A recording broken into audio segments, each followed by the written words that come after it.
مدرسے ہمارے ایمانی مراکز ہیں، ہے نا، یہ اسلامی محافظ خانے ہیں، ہم اس کی مخالفت اس کی نفی نہیں کر سکتے۔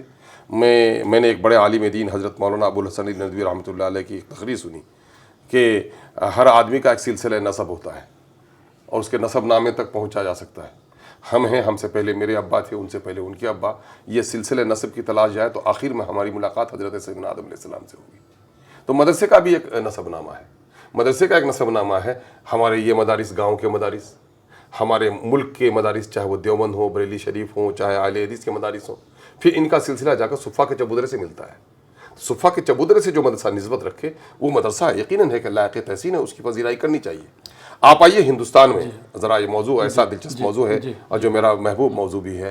آپ دیکھیں گے ہندوستان میں اگر تعلیم کے حوالے سے دیکھیں گے تو ہندوستان میں تعلیم کے سب سے بڑے علمبردار اگر کوئی رہے تو مسلمان رہے۔ مسلمانوں کی جب تک یہاں آمد نہیں ہوئی تھی، دلتوں کو تعلیم نہیں دی جاتی تھی۔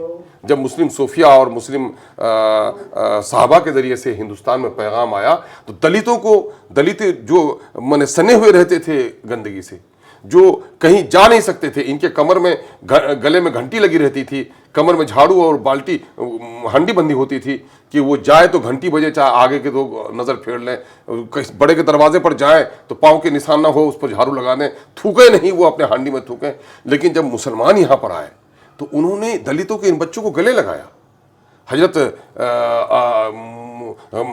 غریب نواز، حضرت خواجہ معین الدین رحمۃ اللہ علیہ نے، اس نے باضابطہ میرا پھینکنے والے کو، جن کے ہاتھوں میں رس رہا تھا، اس کو کہا کہ ہاتھ دھو اور کھاؤ، میرے ساتھ بیٹھو۔ اس نے نہیں پوچھا تمہارا مذہب کیا ہے۔ انسانیت کی تقریم کا جو پیغام مسلمانوں اس ملک میں دیا، اس تاریخ کو کوئی نہیں مٹا سکتا۔ آپ دیکھیں گے کہ تغلق کے زمانے میں دلی میں 1000 مدارس تھے۔ وہ مدارس کیسے تھے؟ وہ مدارس تھے جدید مدارس تھے، ماڈرن مدرسے تھے۔ اور پھر ماڈرن کہنا بھی کیا ہے، اسلام کو میں کہتا ہوں مسلمانوں کو دو فکر نے بہت تباہ کیا ہے۔ ایک ہے کہ سیاست الگ ہے اور دین الگ ہے، اور ایک بڑا اس سے بھی بڑا یہ ہے کہ دینی علوم الگ ہیں اور دنیاوی علوم الگ ہیں۔ اس دونوں فتنے نے مسلمانوں کو غارت کیا ہے، اور یہ غارت کرنے والے کوئی اور نہیں ہیں بلکہ جن مبارک اور پاکیزہ مدرسوں کی ہم بات کرتے ہیں، اسی خانوادے کے چشم و چراغ ہیں۔ اس میں بہت سارے علماء سو، جو علماء حق نہیں کہہ سکتے ہم اس کو، یا پھر وہ حضرت مولانا حکیم الامت مولانا اصف علی تھانوی رحمۃ اللہ نے کہا کہ اہل مدارس کو تمام تر بچوں کو عالم نہیں بنانا چاہیے جس کے اندر میں نسبت نہ ہو اور فہم سلیم نہیں ہو، عقل سلیم نہیں، فہم سلیم، عقل سلیم سے بھی اوپر کی بات کہی، فہم سلیم نہ ہو، ایسے لوگوں کو عالم مت بنائیے، چونکہ نااہل کے مقتدا بن جانے سے یہ خیانت ہے، ملت کی تباہی ہوتی ہے۔ ہمارے کچھ نااہل لوگ مقتدا بن گئے اور ان لوگوں نے دین اور دنیا کو سمجھا ہی نہیں۔ انہوں نے صرف تسبیحات کو پڑھنا، مسجدوں میں حاضری دینے کو اس نے دین سمجھا۔ برائی کے خاتمے کے لیے ہتھیار اٹھانا، برائی کے خاتمے کے لیے تیز اور مضبوط گھوڑے تیار کرنا، جو قرآن میں کہا گیا، اس کا اس کو علم ہی نہیں رہا۔ ہاں وہ بری حالات رہے، ہم نے وہ نہیں کر سکتے۔ آپ دیکھیں گے 1857 کے جنگ آزادی سے قبل بھی، ایک تو یہ ہے کہ تغلق کے زمانے میں 1000 مدارس تھے، اور اس وقت حال یہ تھا کہ کنیزائیں جو دوسرے کے گھروں میں خادمہ تھی وہ بھی قرآن کی حافظہ ہوا کرتی تھی، اور ان مدرسوں سے جو فارغ ہوتے تھے وہ مدرسے کے فارغین امام بھی ہوتے تھے، مؤذن بھی ہوتے تھے، مدرس بھی ہوتے تھے، معلم بھی ہوتے تھے، مربی بھی ہوتے تھے، اور وہ میدان جنگ کے سپہ سالار بھی ہوتے تھے، اور وہی منصف ہوتے تھے، وہ امین کے عہدے کو سنبھالتے تھے، یعنی کہ تمام تر علوم سے وہ آسرا ہوتے تھے۔ یہی تو اسلام کا ترہ امتیاز ہے کہ اسلام نے علم کو دنیا اور دین کے خانے میں تقسیم نہیں کیا، ان کے درمیان میں ایک ہی ہے، علم نافع اور علم غیر نافع۔ ہر نفع بخش علم، چاہے وہ طب کا ہو، چاہے وہ کیمسٹری کا ہو، تمام تر علم نافع علم ہے۔ اس نے ہاں ایک بری حالات ہو گئے 1857 میں جب ناکام رہی جنگ آزادی ہماری، جس کو انگریزوں نے غدر کہا۔ اس کے بعد اس سے پہلے آپ دیکھیں گے کہ مفتی اور قاضی کی تنخواہ اور جو مدرسے تھے یا مکاتب تھے اس کی پوری سرپرستی برٹش گورنمنٹ کرتی تھی۔ لیکن 1857 میں دیکھا کہ بھئی سب سے زیادہ ہم نے تو مسلمانوں سے حکومت چھینی تھی اور مسلمانوں کو تھوڑی بہت ہم نے عزت دے رکھی تھی، لیکن بغاوت میں سب سے پہلے یہی تو ہمارے جو قوم پرست بھائی ہیں وہ سمجھے ذرا سا کہ 1857 میں سب سے زیادہ پھانسی دی گئی تھی ہمارے علماء کو دی گئی تھی۔ سب سے زیادہ اگر کسی نے بغاوت کیا تو مسلمانوں نے اس کی اغوائی کی تھی۔ تو انگریزوں کا دشمن اس وقت کوئی تھا تو نمبر 1 دشمن مسلمان تھا۔ اس وقت جب یہ تمام تر انگریز غصے میں آئے اور مدرسے کی سرپرستی ختم کر دی، مفتی قاضی کی تنخواہ اس نے بند کر دی، اس وقت اللہ غریق رحمت کرے حضرت مولانا نانوتوی رحمۃ اللہ علیہ کو خیال آیا کہ صاحب دنیا تو ہم سے چھن گئی ہے اور ہم نے اگر توجہ نہیں دی تو دین بھی ہم سے رخصت ہو جائے گا. چنانچہ انہوں نے انار کے درخت کے نیچے, پودے کے نیچے چند بچوں کو بیٹھا کر مدرسہ قائم کیا, اور وقت کی ضرورت تھی, ہے نا. چند عرصہ گزرے تھے, ابھی چند سال گزرے, 8-10 سال گزرے. سر سید علی رحمٰ نے جب دیکھا نوابوں کے بچوں کو انگریزوں کے پیر میں مالش کرتے ہوئے تو ان کی آنکھ سے خون کے قطرے ٹپکے, اور انہوں نے کہا کہ صاحب مولانا نے جس مدرسے کو قائم کیا ہے یقیناً ہے کہ اس سے ہم کو عالم تو مل جائیں گے, نماز پڑھانے والے امام تو مل جائیں گے, ہمارے آئلی معاملات میں فتویٰ دینے والے مفتی تو مل جائیں گے, لیکن کارزار حیات میں ہماری کوئی نمائندگی نہیں رہے گی. اور یہ دنیا دارالاسباب ہے, اور یہاں ہم اگر حکومت میں, ایڈمنسٹریشن میں, دوسرے جو شعبے جات ہیں اس میں اگر ہم نہیں گئے تو ہمارا بڑا نقصان ہوگا. چنانچہ جو سائنسی تبدیلی آ رہی تھی, اور غالب سے ملاقات کے بعد جو قدیم تاریخ لکھنے کے عادی تھے سر سید علی رحمٰ, جدید علوم و فنون کی طرف متوجہ ہوئے, اور انہوں نے کہا کہ صاحب میں ایک ایسا نظام تعلیم لے کے آ رہا ہوں, ایک ہاتھ میں سائنس, دوسرے ہاتھ میں قرآن, اور پیشانی پہ کلمہ لا الہ الا اللہ کا تاج ہوگا. علامہ شبلی ان کے رفیق کار تھے. علامہ شبلی نے کچھ عرصے تک رہے, حالی شبلی اور رہے ان کے رفیق بن کر. انہوں نے دیکھا کہ سر سید علی رحمٰ جس دعوے کو لے کے چل رہے ہیں یقیناً ہے کہ جدید سائنسی تعلیم کی طرف ان کی اچھی توجہ ہے, لیکن کلمہ لا الہ الا اللہ کا تاج سر پر ٹکے گا کہ نہیں ٹکے گا. تو پھر ان لوگوں نے سن 1994 میں آ کر کے 1875 میں مدرسۃ العلوم قائم ہوا, اور پھر 1894 میں ان لوگوں نے آ کر کے ندوۃ العلماء کا قیام عمل میں لایا. اور وہ ان کا یہ خیال تھا کہ صاحب ہم قدیم صالح اور جدید نافع علوم کی طرف ہم توجہ دیں گے.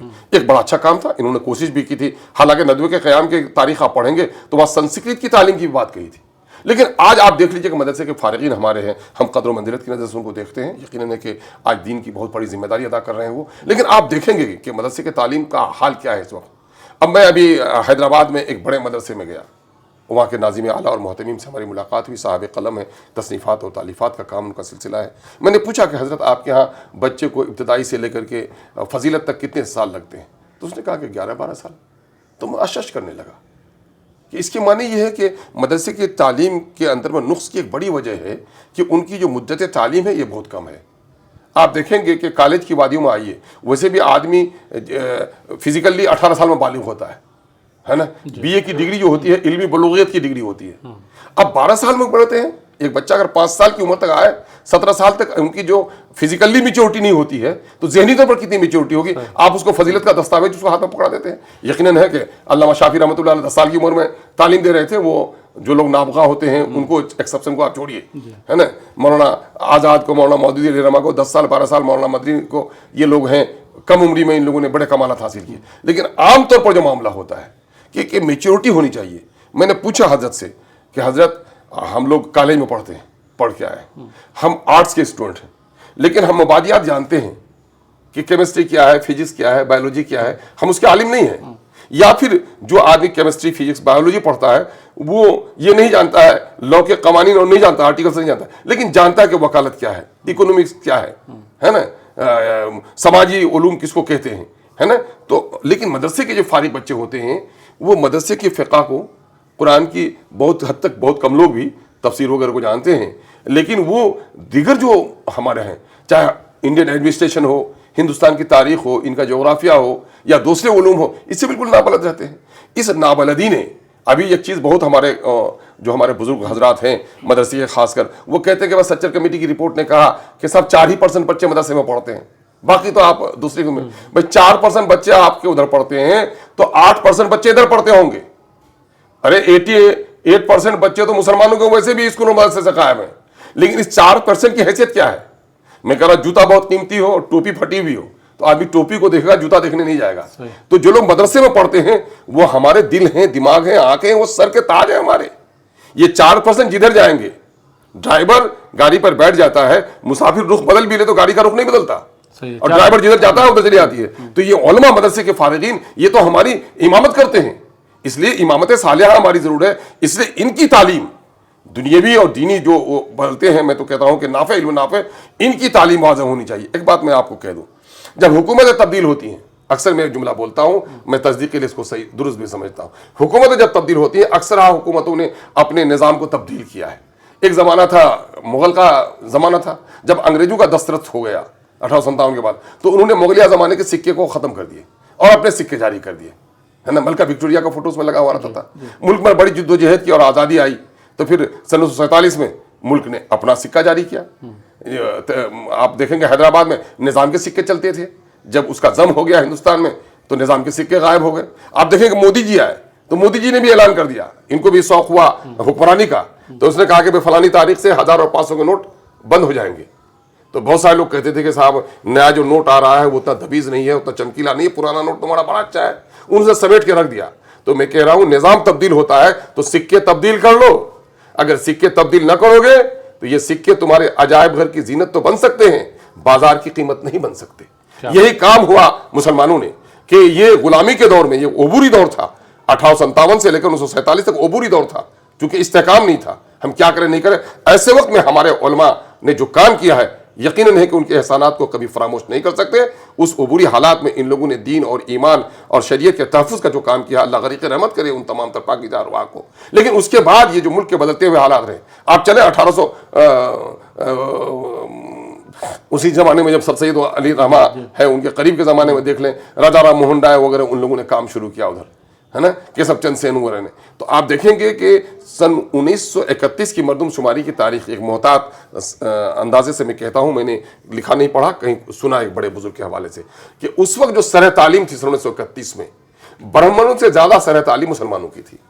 ہندوستان کے تقسیم ہونے کے بعد بھی 23% ملازمتیں ہندوستان کی تھی.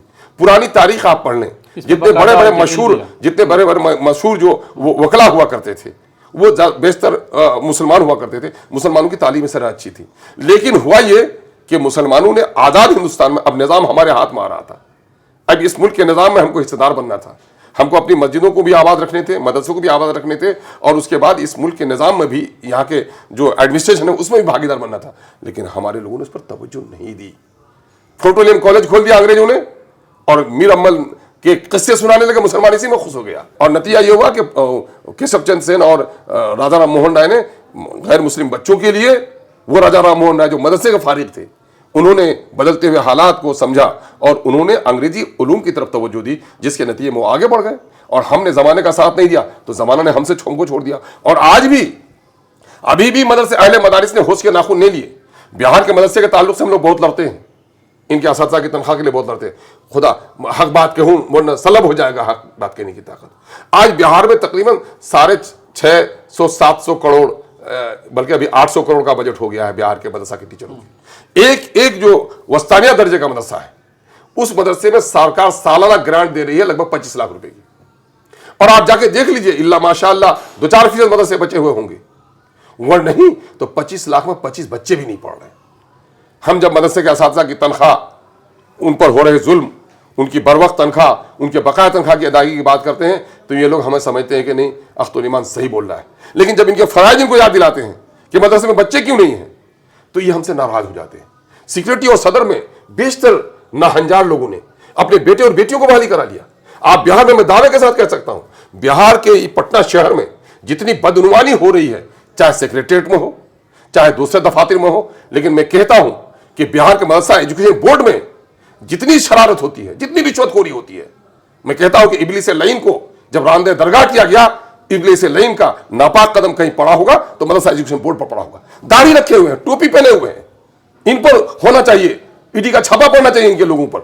ایک کرانی نے جو کیا ہے، ایک کرانی میں جانتا ہوں میں اس کو، اس بدتمیز نے کیا کیا، سیکریٹری کو سمجھوتا کر لیا، اپنے خاندان کے لوگوں کو بحال کرا دیا مدرسے میں، بیک ڈیٹ سے بحال کرا دیا اور کچھ بھی نہیں ہو رہا ہے. تو مدرسے کو برباد کیا ان تمام تر لوگوں نے. ہمارے اہل علوم حضرات اٹھیں، اہل علم حضرات اٹھیں، خاص کر کے ہمارے بڑے علماء جو ہیں ان کو اٹھنا چاہیے اور وقت اور حالات کے مطابق تجزیہ کرنا چاہیے کہ مدرسہ ایجوکیشن جو سسٹم ہے، مدرسے کا جو نصاب ہے. آپ کا موبائل چلاتے ہیں صاحب، آپ کا موبائل اگر موبائل آپ کا سلو چل رہا ہو تو آپ اسے اپ گریڈ کرتے ہیں، آپ اس کو سسٹم کو، ہے نا.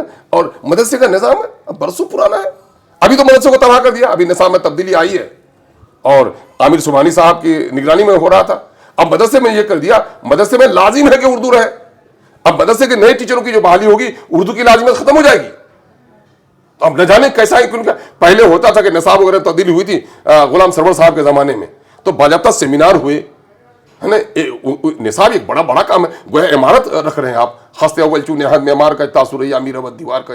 جب نصاب آپ کا درست نہیں ہوگا تو آپ کے تمام تر انفراسٹرکچر اور ٹیچر سسٹم سارا سسٹم کولپس کر جائے گا آپ کا. ابھی جو مدرسے کا جو نصاب تیار کیا ہے, مدرسے میں بحالی کا جو طریقہ ان لوگوں نے تیار کیا ہے, خاص کر کے ابھی بحالی کا کام ان لوگوں نے تیار کیا ہے, بحالی کو بالکل چوپٹ کر کے رکھ دیا ہے. تو اس سلسلے میں بڑا نقصان ہمارا ہو رہا ہے, اس پر غور کرنے کی ضرورت ہے. میری باتیں تلخ نہ ہو بلکہ آج بھی سر جوڑ کر بیٹھنے کی ضرورت ہے کہ مدرسے ہمارے دینی قلعے ہیں اور اس کا تحفظ ہماری ذمہ داری ہے, لیکن اس کو اپنی ذمہ داریوں کو ادا کرنا بھی ان کا اولین فریضہ ہے.